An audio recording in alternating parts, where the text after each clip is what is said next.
నేను ఇది వరకు చూసినా మంచిగుందా చూడు పొల్ల మమ్మీ పొల్ల మంచిగా ఉన్నది కానీ పోరంత 2 బర్రెలు చిక్కిన దుడ్డోళ్ళు ఉన్నది పొల్లది కొద్దిగా దొడ్డుపై దొడ్డు అర్థమైందా అర్థమైంది గట్లా దొడ్డు బొక్క అన్నట్టు మళ్ళీ అంటాడు పర్వాలేదు తెలిసింది డాడీ పిల్లగాడు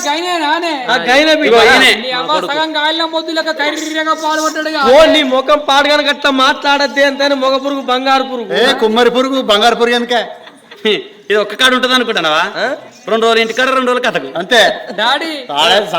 సటకపోతే నాకు కూడా ఇష్టమే నీ ఇష్టమే నా ఇష్టం డాడీ బావగారు సాంప్రదాయం గల కుటుంబమే ఓకే ఇక పిల్లగాడు ఇష్టపడ్డది కాబట్టి కట్న కానుకల విషయానికి అద్దాం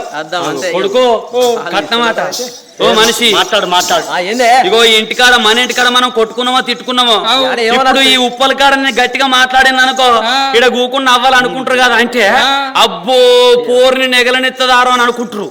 నేను సప్పుడు దేకుంటా నల్లి లెక్క అన్ని నువ్వే మాట్లాడు నీకెందుకే మరి మందిలో మాట్లాడితే అనుకోరా అని నేనున్నా కదా గదే నువ్వు ఉన్నావని నాకు భరోసా నేను మాట్లాడతాను నువ్వు మాట్లాడిగా సప్పుడు దేకుంటా మన తోటి బావగారు నాకు 10 మంది కొడుకులు లేరు 10 మంది బిడ్డలు లేరు ఒక్క బిడ్డ ఒక్కడే కొడుకు మీకు కూడా ఒక్కడే కొడుకు నా బిడ్డను నీ కొడుకు ఇస్తున్నా కాబట్టి నువ్వు యాపాడి వరకట్నం అడుగు బావా వరకట్నం నా కొడుకు వరకట్నం ఏమన్నదయ్యా నీకున్న రాజ్యాలు నాకున్నాయి నీకున్న దేశాలు నాకున్నాయి నీకున్న ఎండి బంగారం నాకున్నాయి ఎంతో కొంత నాకు బావగారు ఏమిటి కింద పడ్డారు నేనేం మాట్లాడవన్నా నువ్వేం మాట్లాడతాను నల్లి కుట్లోడా అంటే ఎట్లుంటదని అట్లా నేను ఎంత ముద్దుగా చెప్పినా మరి లేకపోతే నేను అయ్యా నువ్వు మాట్లాడయ్యా నేను మాట్లాడతా మందిలా మంచిగా ఉంటుందని నీకు అప్ప చెప్తే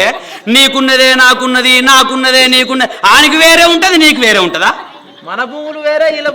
సప్పుడు దాకా ముయ్ మళ్ళీ నువ్వు భూముల జోలి దగ్గర సరే బావగారికి మీ చెల్లెతోటే మాట్లాడు అన్నా రేపటి దానికి రూపం లేదు ఇప్పుడు నీ బిడ్డ నా కొడుకు ఇద్దరు ఇష్టపడరు కాబట్టి ఇగో ఈ 10 మందిల్నే ఏదున్నా కట్టే కొట్టే తెచ్చాన తట్టే ఉండాలి నీ బిడ్డకు ఏ పాటి వరకట్నం ఇస్తావు నీ నోట నువ్వే చెప్పే నేను అడగా నాకు ఒక్క బిడ్డ కాబట్టి నీ కొడుకిస్తున్న చెల్లమ్మ 5 లక్షల రూపాయలు ఇస్తా చెల్లె 5 లక్షల రూపాయలు 5 దక్కల బంగారం 5 దక్కల ఎండి అడుగుతారుతో రాజ్యము నా బిడ్డకు వరకట్నముగా సమర్పించుకుంటానమ్మా ఓ సల్ల ఇంద్రవ్వ అన్ని 5 వెనుకలా నడుస్తాను అన్న అవును చెల్లె ఒక్క మాట ఏమిటో అడగచ్చునో అడగరాదో నాకు తెలియదు అడుగు నేను ఏదన్నా ఎనుకోటి ముంగటోటి మాట్లాడే రకం కాదు ఏదో